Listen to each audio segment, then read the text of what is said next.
नमस्कार मित्रों, उदाहरण नंबर 8.2 એની આપણે ચર્ચા કરીશું। ઉદાહરણ નંબર 8.1 કેન્સર છે। એમાં લખ્યું છે કે એક 25 મેગાહર્ટ્ઝ આવૃત્તિ ધરાવતું સમતલ વિદ્યુત ચુંબકીય તરંગ મુક્ત અવકાશમાં x દિશામાં ગતિ કરે છે। મિત્રો, આવૃત્તિનું મૂલ્ય 25 મેગાહર્ટ્ઝ છે। વિદ્યુત ચુંબકીય તરંગના પ્રસરણની દિશા x અક્ષની છે। બીજા શબ્દમાં કહીએ તો E ક્રોસ B ની દિશા x અક્ષ છે અને x અક્ષ એટલે કેરેટ ઓફ I। આગળ વધે તો વિદ્યુત ક્ષેત્ર જે છે એ ચોક્કસ સમય અને અવકાશના એક ચોક્કસ બિંદુ આવે, ચોક્કસ સમય અને અવકાશના એક ચોક્કસ બિંદુ આવે વિદ્યુત ક્ષેત્રનું મૂલ્ય 6.3 કેરેટ જે વોલ્ટ પ્રતિ મીટર છે। મિત્રો, અહીંયા જે કેરેટ આવે છે મતલબ કે વિદ્યુત ક્ષેત્ર y દિશામાં છે। તો સદિશ b શોધો। મિત્રો, સૌથી પ્રથમ આપણે એને ખાલી b શોધીએ અદિશમાં, અને એના માટે સૂત્ર આપણે ભણ્યા c બરાબર E ભાગ્યા b। તો b E ભાગ્યા c। 6.3 એટલે e ની કિંમત અદિશમાં 3 ગુણ્યા 10 ની 8 છેદ ઉડાડો 2.1 ગુણ્યા 10 ની -8 તેટલા અદિશમાં આપણને આ જવાબ મળે। પણ આપણે સદિશ b શોધવાનું છે, મતલબ કે ચુંબકીય ક્ષેત્ર કઈ દિશામાં હશે? તો સીધી રીતે પણ કહી શકાય કે E ક્રોસ B ની દિશા x અક્ષ એટલે કેરેટ I, સદિશ E ની દિશા y અક્ષ એટલે કેરેટ છે।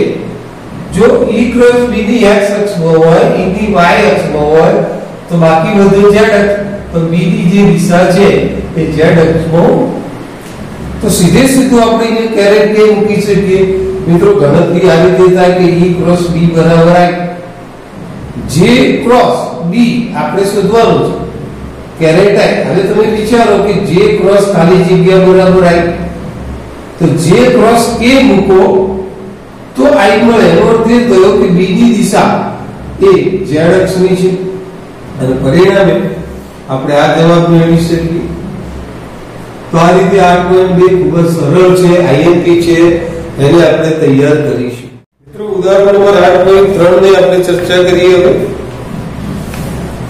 એકદમ સહેલા એક્ઝામ્પલ છે પણ થોડા તૈયાર કરવા જરૂરી છે। તો x દિશામાં પ્રસરતા એક સમતલ વિદ્યુત ચુંબકીય તરંગ। મિત્રો, અહીંયા આગળ વિદ્યુત ચુંબકીય તરંગ ના પ્રસરણની દિશા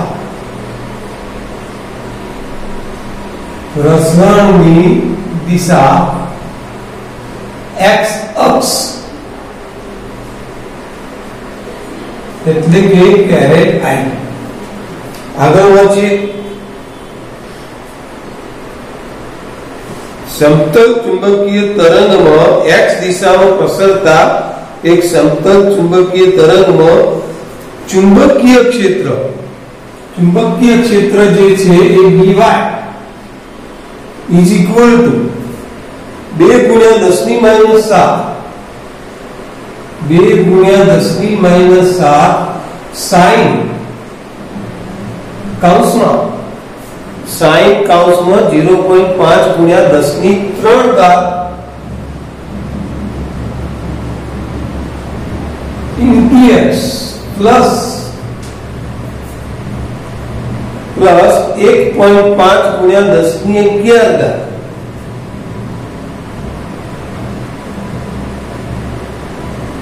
into t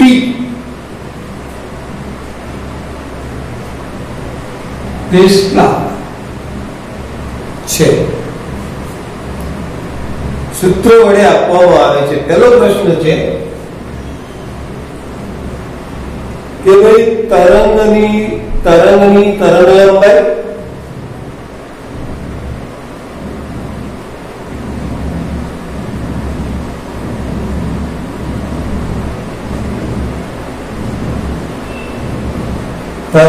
તરંગલંબાઈ અને આવૃત્તિ શોધો।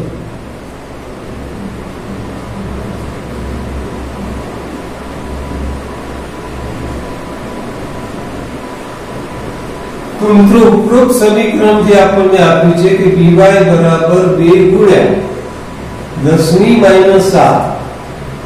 sin 0.5 ગુણ્યા 10⁻³ x પ્લસ 1.5 ગુણ્યા 10⁻11 t।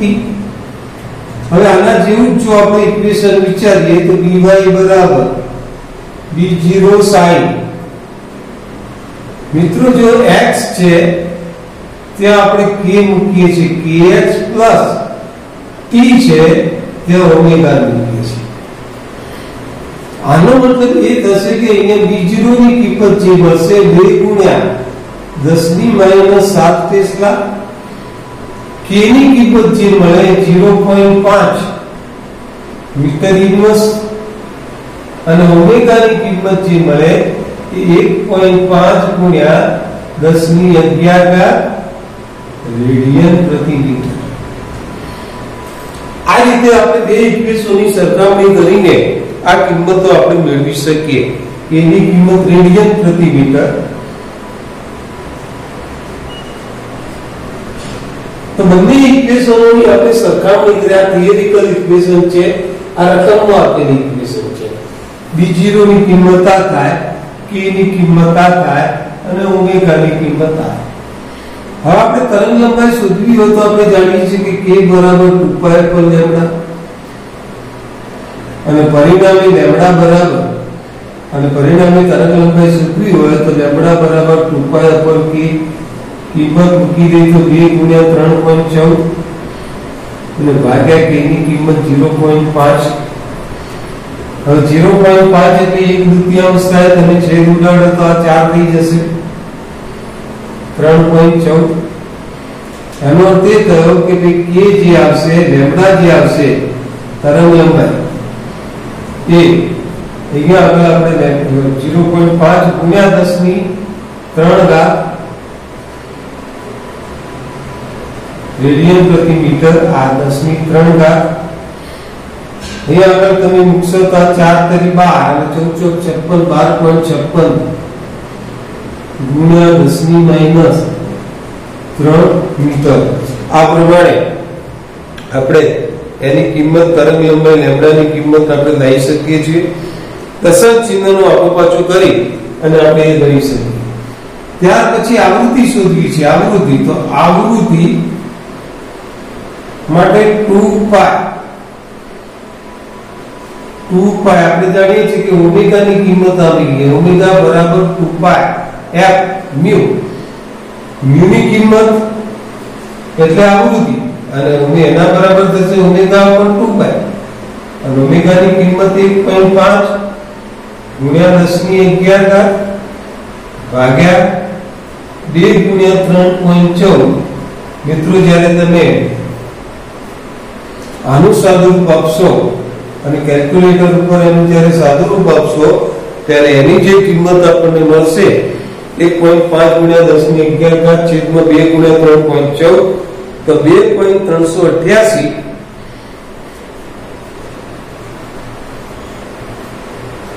ગુણ્યા 10⁻10 હર્ટ્ઝ આપણને આ જવાબ મળશે। આ બીજો જવાબ, અહીંયા આગળ આપણે આ પહેલો જવાબ, આવૃત્તિનો જવાબ। હવે એ પછી બી પ્રશ્ન આપણને પૂછ્યો છે। બી પ્રશ્ન એવી રીતે પૂછ્યો છે કે વિદ્યુત ક્ષેત્ર માટેનું સમીકરણ લો। વિદ્યુત ક્ષેત્ર નું સમીકરણ, મિત્રો સ્વાભાવિક છે કે ભાઈ તરંગ પ્રસરણ x દિશામાં છે, ચુંબકીય ક્ષેત્ર y દિશામાં છે, તો વિદ્યુત ક્ષેત્ર સ્વાભાવિક છે z દિશામાં હોય તો z બરાબર E0 sin આપણે આ રીતે ઇક્વેશન થશે તો kx પ્લસ ઓમેગા b। અહીંયા kb અને ઓમેગા ની કિંમત તો આપેલી છે, હવે તમારે E0 ની કિંમત શોધવી પડે। મિત્રો એના માટે પણ આપણે આવું મૂકી શકીએ કે c બરાબર E0/B0 અને પરિણામી E0 c × B0 પણ c એટલે શું? તો c એટલે આપણે જાણીએ છીએ કે પ્રકાશનો વેગ c બરાબર 3 × 10⁸ મીટર પ્રતિ સેકન્ડ. તો અહીંયા c ની કિંમત 3 × 10⁸ મીટર પ્રતિ સેકન્ડ લઈ શકીએ. તો આ 3 × 10⁸ c ની કિંમત, b0 ની કિંમત આપણે અહીંયા મૂકીએ છીએ. b0 ની કિંમત r. તો b0 ની કિંમત 2 × 10⁻⁷. તો આ 2 × 10⁻⁷, એનો અર્થ એ થયો કે 3 × 6 એટલે કે 60 વોલ્ટ પ્રતિ મીટર. હવે એનું ઇક્વેશન બનાવવાનું છે મિત્રો. આ ઇક્વેશન આપણે અહીંયા બનાવી છે, બરાબર ધ્યાન રાખજો. તો ઇક્વેશનનો Ez, E0 ની કિંમત આવી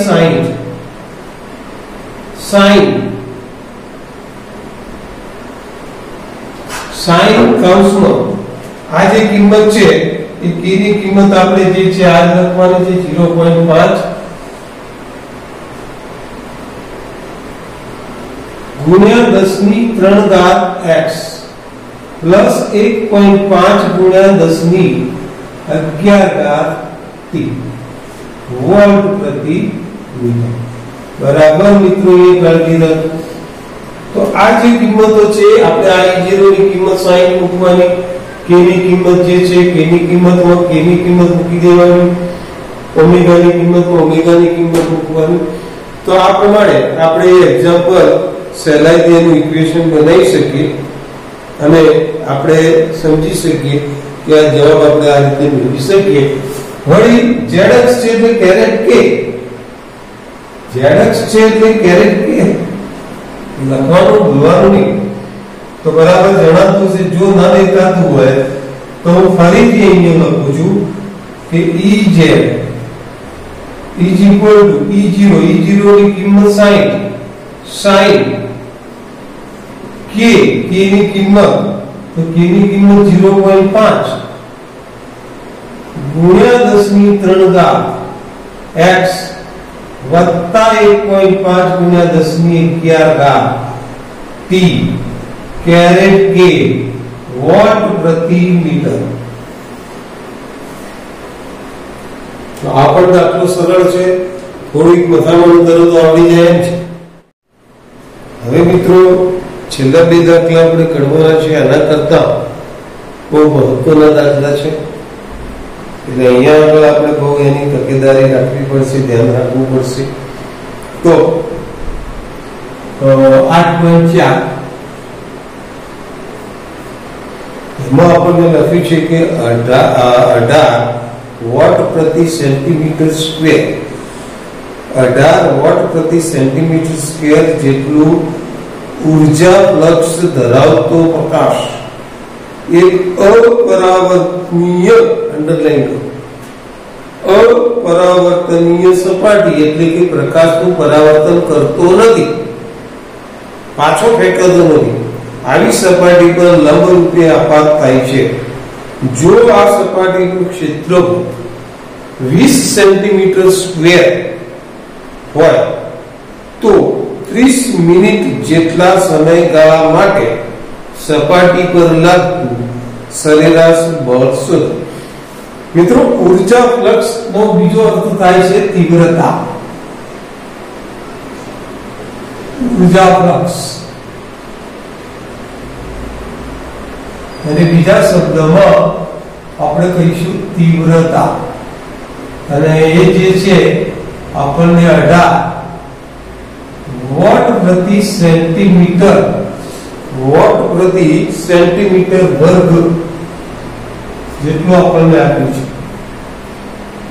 તો આ એકમ સમયમાં આ આપણે વોટ પ્રતિ મીટર સ્ક્વેર આ સેન્ટીમીટરમાં આપ્યું છે, એટલે તીવ્રતા 18 વોટ પ્રતિ સેન્ટીમીટર સ્ક્વેર છે. આગળ વધો તો 18 વોટ પ્રતિ સેન્ટીમીટર જેટલું ઉર્જા ફ્લક્સ ધરાવતો પ્રકાશ એક અપરાવર્તીય સપાટી પર લંબ રૂપે આપાત થાય છે. જો આ સપાટીનું ક્ષેત્રફળ, તમને અહીંયા ક્ષેત્રફળ આપ્યું છે કે ભાઈ એનું જો ક્ષેત્રફળ 20 સેન્ટીમીટર સ્ક્વેર હોય, 20 સેન્ટીમીટર સ્ક્વેર હોય તો 30 મિનિટ જેટલા સમયગાળા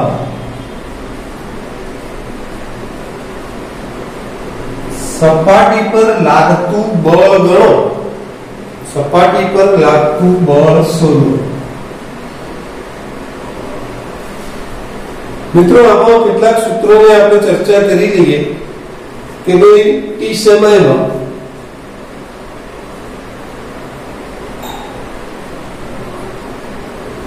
સપાટી પરનું વેગમાં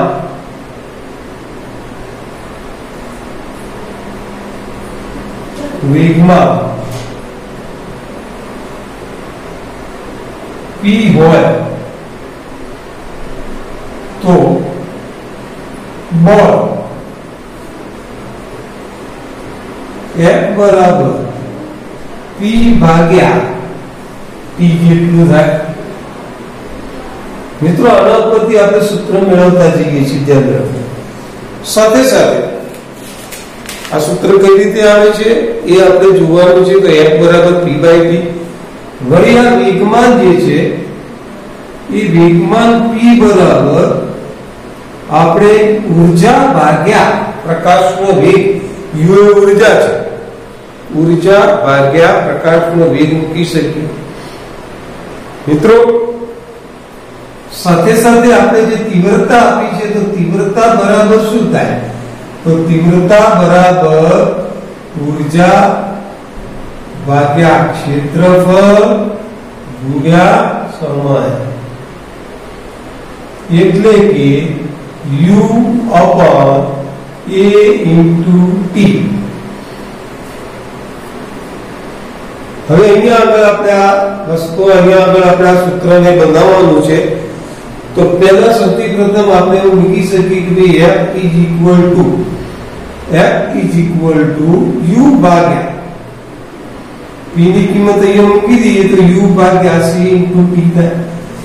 આ જે ઇક્વેશન છે એના ઉપરથી u બરાબર ia into t મેળવી શકાય. તો F is equal to ia into t ભાગ્યા c into t. આ કેન્સલ તો ia upon c. તો આ પ્રમાણે t કેન્સલ કરવાથી આપણને આ મળી શકે છે. હવે મિત્રો વાત એ છે કે I અને A અને C એટલે આપણે આ એકમને ટ્રાન્સફર કરવા પડશે.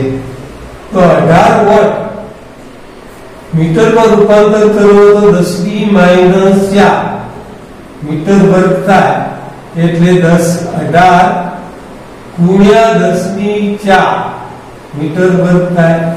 એ જ પ્રમાણે 20 ગુણ્યા 10 - 4 મીટર વર્ગ થાય. આ બધી કિંમતો આની અંદર મૂકવામાં આવે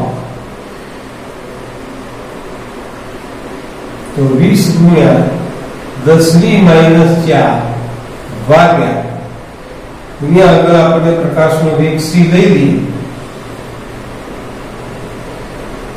3 ગુણ્યા 10 - 8 મીટર પ્રતિ સેકન્ડ. તો 3 ગુણ્યા 10 - 8 છેદ ઉડાડી દો 20 × 120 4 4 કેન્સલ 120 ઉપર જશે એટલે 120 ગુણ્યા 10 - 8 1.2 ગુણ્યા 10 - 6 મીટર. મિત્રો આ જે જવાબ આવે અપરાવર્તનીય સપાટીમાં. પણ હવે તમારા બુકની અંદર રકમ ફેરફાર કરે અને સંપૂર્ણ પરાવર્તન આવું શબ્દ વાપરો, સંપૂર્ણ પરાવર્તીય સપાટી. તો મિત્રો ધ્યાન રાખજો, સંપૂર્ણ પરાવર્તીય સપાટી માટે જે બળ છે એ આનાથી બમણું થાય. એટલે કે 1.2 ગુણ્યા 10 - 4 એટલે સંપૂર્ણ પરાવર્તીય સપાટી માટે એનો જવાબ આટલો થશે. યાદ રાખજો. આના ઉપરથી કોઈ વાર એમસીક્યુ પૂછતા તો પણ ધ્યાન રાખજો. એકદમ સરળ દાખલો છે. આપણા બુકની અંદર ઘણો બધો વિસ્તારપૂર્વક મોટો કરીને ગણ્યો છે, પણ આપણે ટૂંકમાં જો બધા સૂત્રો આપણી જોડે હોય તો ટૂંકમાં એનું એક સૂત્ર તૈયાર કરી શકીએ. આ સૂત્ર ડાયરેક્ટ આવડતું હોય તો ચાલે. F બરાબર P/T, T બરાબર U ભાગ્યા C, એટલે F બરાબર U છે તો C * D. પણ તીવ્રતા એટલે ઊર્જા ભાગ્યા ક્ષેત્રફળ ગુણ્યા સમય. તો ઊર્જાના સૂત્રનો કરતા કરીએ તો U = IAT, આની અંદર મૂકી દો IA ભાગ્યા C, કિંમતો મૂકી દો, જવાબ લાવી દો. આ અપરાવર્તીય સપાટી, આ પરાવર્તીય સપાટી. નમસ્કાર મિત્રો, ઉદાહરણનો આપણે છેલ્લો દાખલો ગણી લઈએ. 8.2 ખૂબ જ મહત્વનો VIMP છે. 8.5 VIMP. પણ એ પહેલા મિત્રો એક સૂત્ર સમજી લઈએ કે તીવ્રતા જે છે I એ ઊર્જા છેદમાં ક્ષેત્રફળ ગુણ્યા સમય. એકમ ક્ષેત્રફળ થી એકમ સમય માં આપાત થતી ઊર્જા એટલે તીવ્રતા. એનું સૂત્ર I બરાબર U છેદમાં A/T. U એટલે ઊર્જા, A એટલે ક્ષેત્રફળ, T એટલે સમય. પણ હવે થોડા આગળ આપણે જો વિચારીએ તો ઊર્જા ભાગ્યા સમય, એકમ સમયમાં આપાત થતી ઊર્જાને પાવર કહે. તો તીવ્રતાનું બીજું સૂત્ર પાવર ભાગ્યા ક્ષેત્રફળ પણ બને. હવે ધ્યાન રાખીએ આપણે 8.5 ઉપર કે ભાઈ 8.5 છે કે 100 વોટના બલ્બમાંથી નીકળતા, વોટ એ પાવરનો એકમ છે એટલે તમને અહીંયા પાવર આપ્યો છે 100 વોટ. 100 વોટના બલ્બમાંથી નીકળતા વિકિરણથી 3 મીટર દૂર, 3 મીટર દૂર જે અંતર આપ્યું છે એને આપણે R કહીએ. આ 3 મીટર દૂર ઉદ્ભવતા વિદ્યુત અને ચુંબકીય ક્ષેત્રો ગણો. એટલે કે BRMS, કારણ કે આ વિદ્યુત ચુંબકીય ક્ષેત્ર જે છે મિત્રો એનો આલેખ તમે જુઓ છો તો આવો આવે છે. AC વોલ્ટેજમાં જેવો આપણને આલેખ મળતો તો એ પ્રમાણે આનો આલેખ સાઇન વક્ર, ગુજરાતીમાં એને જયાવર્તી કહેવામાં. એટલે એને આપણે જે ચુંબકીય ક્ષેત્ર છે એને BRMS વડે દર્શાવીએ છીએ. વિદ્યુત ક્ષેત્ર જે છે એને ERMS વડે દર્શાવીએ છીએ. જેવી રીતે આપણે પેલા એમાં મળ્યા છે AC વોલ્ટેજમાં કે VRMS બરાબર Vm/√2, એવી રીતે VRMS બરાબર V0/√2 અને અહીંયા આગળ E0/√2. તો RMS કિંમત આપણે વાપરીએ છીએ E અને B ની જગ્યાએ, કારણ કે વોલ્ટેજ અહીંયા ચુંબકીય ક્ષેત્ર અને વિદ્યુત ક્ષેત્ર સાઇન કોસાઇન વક્ર છે એટલે એનું RMS મૂલ્ય આપણે લઈએ છીએ. મતલબ કે આપણે જે શોધવાનું છે એ BRMS અને ERMS આ કિંમતો આપણે શોધવાની છે. તો એના માટે મિત્રો આપણે ERMS અને BRMS જો શોધવું હોય તો તમે આગળ સૂત્ર ચેક કરો કે આવું સૂત્ર આપણે ગણ્યા છે તીવ્રતા અને ચુંબકીય ક્ષેત્રમાં પણ આવું સૂત્ર તમે ગણ્યા છો કે I = BRMS * C ભાગ્યા 2μ0 ભાગ્યા μ0, સોરી 2μ0. એનો ઉપયોગ હોય કે આપણે I શોધવો પડે. પણ અહીંયા આગળ વાંચીશું તો બલ્બની કાર્યક્ષમતા 2.5% છે. તો આપણે બલ્બની કાર્યક્ષમતા 2.5% છે તો વિકિરણનો પાવર કેટલો એની કાર્યક્ષમતા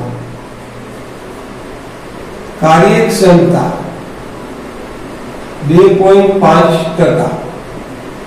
તો આપણે હવે વિકિરણનો પાવર જો 2.5% શોધવો હોય તો કઈ રીતે શોધાય? तो આપણે સ્થિરાંક મૂકી દઈએ ટકા એટલે શું તો 100 2.5 તો 100 કેટલા બીજા શબ્દોમાં જો એના યાદ રાખવું હોય તો વિદ્યુતીય પાવરના 2.5% વિકિરણ પાવર એટલે વિદ્યુત પાવરના 2.5% मतलब કે આપણે આવું વિચારવું પડે કે ભાઈ 100 ગુણ્યા 2.5% ટકા એટલે 2.5 ભાગ્યા અહીંયા આગળ ટકા એટલે 100 ગુણ્યા 2.5 ભાગ્યા 100 આવું વિચારી શકાય તો આ જે થશે એ 2.5 વોટ મળે આટલું તમને પાવર મળે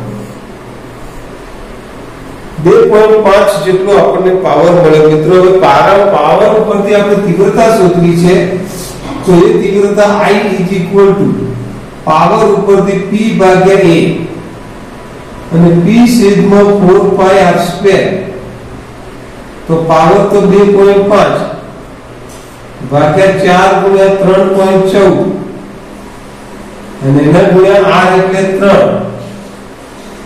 અને પરિણામે 2.5 ડાયરેક્ટ મિત્રો 4 તરી 12.56 3 તરી 9 હવે આનું જ્યારે તમે સાદુરૂપ આપો તો એની જે તીવ્રતા આપણને મળે એ 0.022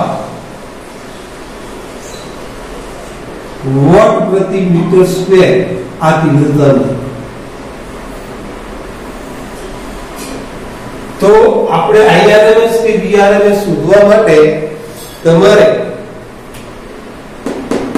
I ની જરૂર પડે તો I મેળવી દીધું હવે અહીંયાથી આપણે એની ગણતરી કરીએ તો બરાબર અહીંયા ધ્યાન રાખજો કે પહેલા IRMS કે રીતે ગણીએ છીએ તમારે એનું સાદુરૂપ આપવું પડશે મિત્રો કિંમત તો અહીંયા આગળ આપણે મૂકી દઈશું તો પહેલા આપણે જોઈએ કે આ જે સમીકરણ છે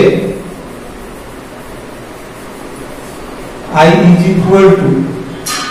epsilon 0 into ERMS નો વર્ગ તો એના ઉપરથી આપણે ERMS નો વર્ગ is equal to I upon epsilon 0 આ કિંમત આપણે મૂકી શકીએ into C તો આ into C C ની કિંમત આપણે બધા જાણીએ છીએ 3 ગુણ્યા 10 ની 8 મીટર પ્રતિ સેકન્ડ મિત્રો I જે આવે છે 0.022 ભાગ્યા એપ્સિલોન 0 આગળ આપણે ધ્યાન રાખજો તમને રકમ ના આપે તો એ કિંમત તમારે ધ્યાન રાખવી પડે 8.85 ગુણ્યા 10 ની -12 એકમ ના યાદ હોય તો SI લખી દેવાનું તો 8.85 ગુણ્યા 10 ની -12 અને C ની કિંમત 3 ગુણ્યા 10 ની 8 મિત્રો આનું સાદુરૂપ આપી દેવાનું પેલા ERMS નો વર્ગ શોધી કાઢવાનો ERMS નો વર્ગ ગુણાકાર ભાગાકાર કરીને ERMS નો વર્ગ શોધવાનો અને આ ERMS નો વર્ગ જે તમને મળશે એ 8.33 145 મળશે ત્યાર પછી તમે એનું સાદુરૂપ વર્ગમૂળ આપો 8.33 નું જ્યારે વર્ગમૂળ તમે શોધશો તો એનું વર્ગમૂળ 2.8864 વોલ્ટ પ્રતિ મીટર તો આ પ્રમાણે આપણે વિદ્યુત ક્ષેત્રની કિંમત શોધી શકીએ મિત્રો એ જ પ્રમાણે જો આપણે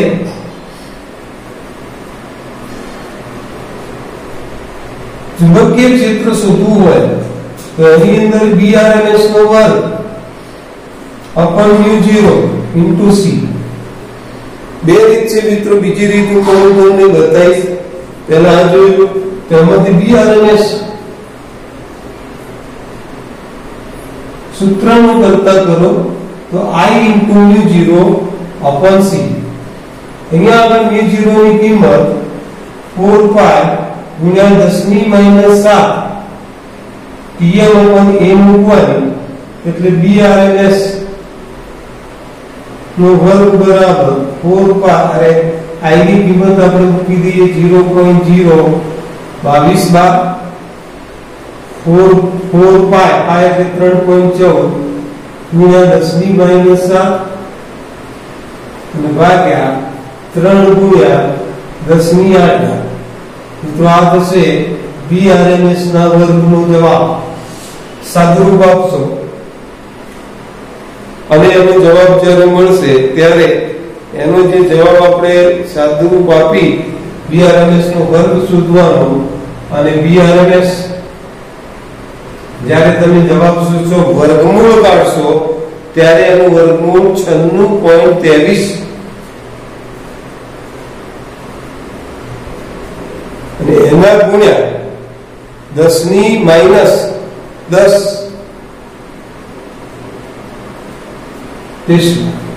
મિત્રો આ brms શોધવા માટે બીજી પણ એક રીત છે બીજી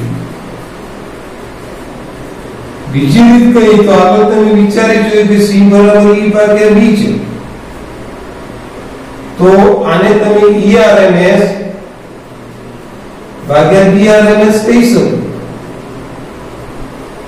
અને એના આધારે તમે brms is equal to erms ભાગ્યા c તો erms ની જે કિંમત તમને મળી 2.8864 એના ભાગ્યા 3 ગુણ્યા 10 ની 8 અને આનું તમે સાદુરૂપ આવો તો ચોક્કસ તમને આ જવાબ મળી જશે તો આ પ્રમાણે આપણે brms શોધી શકીએ મિત્રો હવે ઘણીવાર મહત્તમ વિદ્યુત ક્ષેત્રનું મહત્તમ મૂલ્ય માંગ્યું તો વિદ્યુત ક્ષેત્રનું મહત્તમ મૂલ્ય માંગ્યું તો હાલ મેં તમને વાત કરી એ પ્રમાણે erms બરાબર E0/√2 brms બરાબર B0/√2 E0 નું મહત્તમ મૂલ્ય છે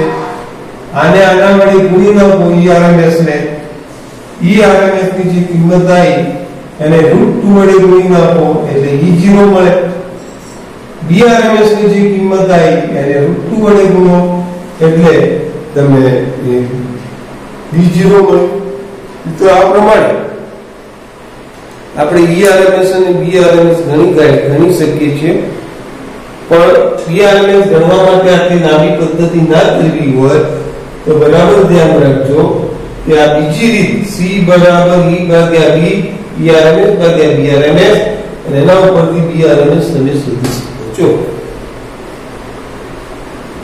તો આ ઉદાહરણના એક્ઝામ્પલ અહીંયા આગળ આપણે સમજી શકીએ જેટલા પણ એક્ઝામ્પલ થયા હોય એટલા એક્ઝામ્પલ બરાબર પુનરાવર્તન કરજો પરીક્ષામાં પૂછાય એવા છે તમને ખબર છે કે જનરલ ઓપ્શન છે એટલે તમે આ એક્ઝામ્પલ તૈયાર કરો તો થિયરી લખવી ના પડે તો અહીંયા આગળ એક આપણે ટોટલ દાખલા ગણ્યા 1 2 3 અને 4 એમાં છેલ્લા બે દાખલા એમાં છેલ્લો દાખલો 8.5 આના ઉપર થોડોક વધારે મહેનત કરી અને તૈયાર કરશું એના પછી 8.4 એના કરતા થોડોક સહેલો છે એના પછી 8.3 એનાથી પણ સહેલો છે અને 8.2 એનાથી પણ સહેલો એટલે આમાંથી 2 ગુણના 3 ગુણના એક્ઝામ્પલ જો પૂછવા હોય તો પૂછી શકાય બરાબર તૈયારી કરજો હવે નેક્સ્ટ લેક્ચરની અંદર